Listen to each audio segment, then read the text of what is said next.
I apply the lens of evolutionary biology and evolutionary psychology to study human behavior in general.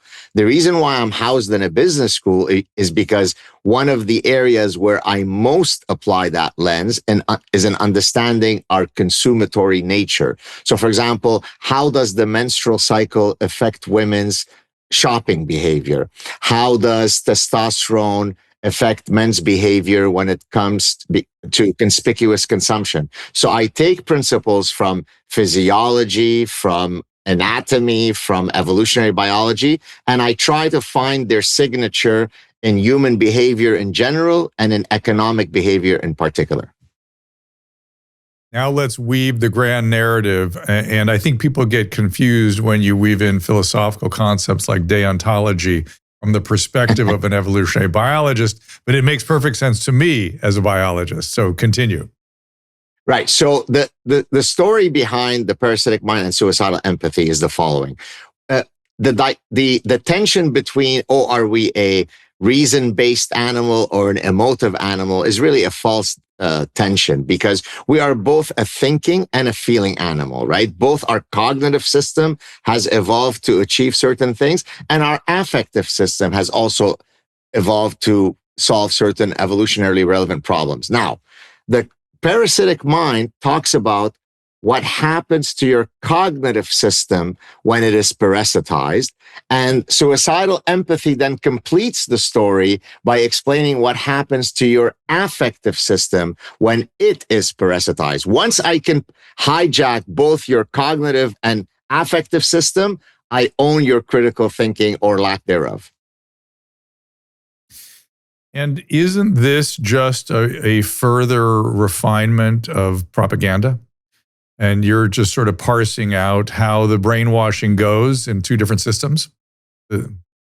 Exactly right. Although, when you say propaganda, it seems as though there is sort of a top-down nefarious meeting. Maybe it's Davos, maybe it's George Soros that sits together and says, hey, let's use the neuroparasitological framework to hijack people's abilities. I don't think it's quite as top-down as that. And let me explain why.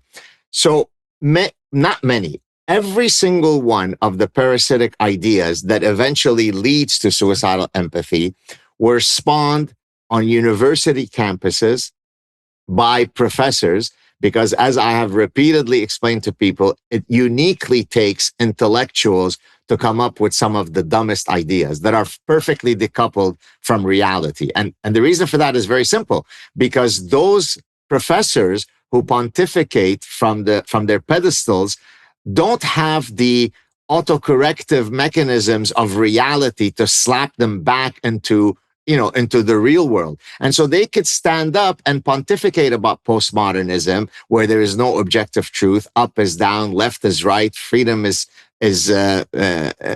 war, men are women, and so on and so forth. And so it is the flourishing of these dreadful ideas that were started on university campuses that then led to the reflex of suicidal empathy. So it's not a top-down, let's brainwash everybody, but rather it was an organic thing that led us to where we are now. Adam Carolla always talks about these people living in zero gravity.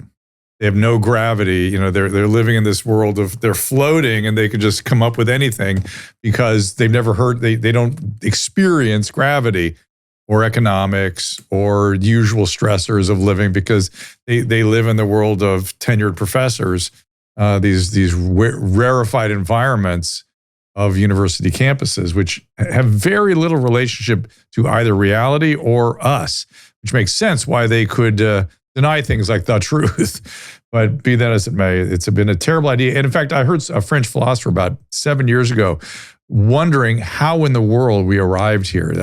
She was literally saying, she was like, these are philosophers from 75 years ago. They have no relevance. We don't even think about Saussure and Derrida.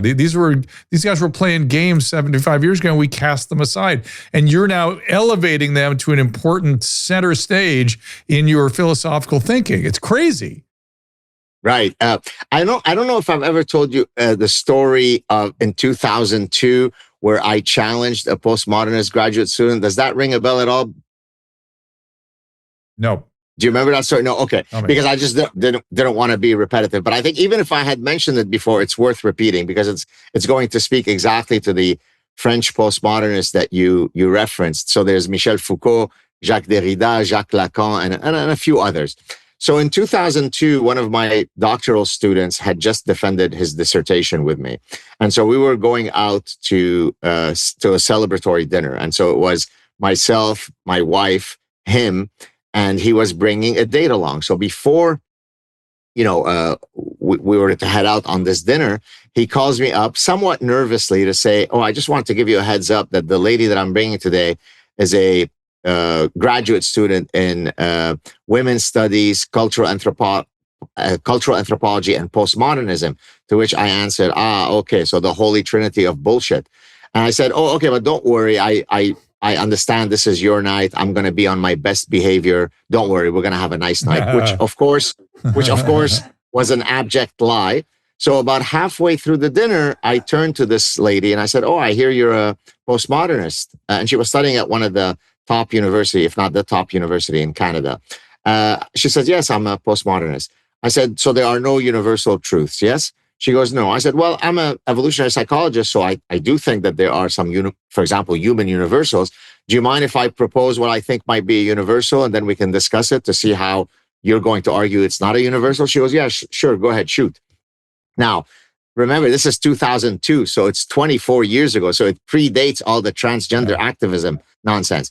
I said, "Well, is it not true that within Homo sapiens, it is only women that bear children?" So she kind of looks at me, completely with incredulity. How could a professor be so dumb? She says, "Absolutely not true." I said, "It's not true that only women bear children. How so?" She goes, "Well, because there is a Japanese tribe off some Japanese island where it is within their cultural, folkloric realm, mythological realm that the men bear children. So by you restricting it to the materialist realm, that's how you keep women barefoot and pregnant."